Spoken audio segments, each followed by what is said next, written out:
శ్రీమద్ భాగవతంలో ఉన్న శ్రీకృష్ణుని అవతార పరిసమాప్తం. ఇది లీల ముగిసిన కథ. అవతారం అంటే శాశ్వతంగా ఉండటం కాదు, అవసరం ఉన్నంత వరకే ఉండటం. యాదవుల నాశనం అంటే శక్తి దారిలేకపోతే తానే తనను నశింపజేసుకుంటుందన్న సత్యం.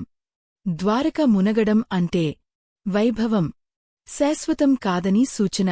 వేటగాడు జర అంటే కాలం ఎవరినీ తప్పించని నియమం. పాదంలో బాణం తగిలింది అంటే దైవం కూడా ధర్మ నియమాలకి అతీతుడు కాదని అర్థం. కృష్ణుడు ప్రతిఘటించలేదు అంటే లీల ముగిసినప్పుడు ఆసక్తి ఉండదన్న బోధ. దేహాన్ని వదిలాడు అంటే మరణం కాదు, దేహ పరిమితినుంచి విముక్తి. వైకుంఠానికి చేరాడు అంటే దైవం ఎక్కడినుంచి వచ్చాడో అక్కడికే వెళ్లాడన్న సత్యం. ఇక్కడే భాగవత పరమార్థం. దేవుడు వచ్చేది యుద్ధం కోసం కాదు, సమతుల్యం కోసం. సందేశం ఒక్కటే, పాత్ర పూర్తయితే వేదిక వదిలేయడం కూడా ధర్మమే.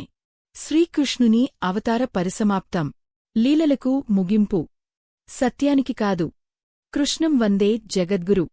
జై శ్రీకృష్ణ.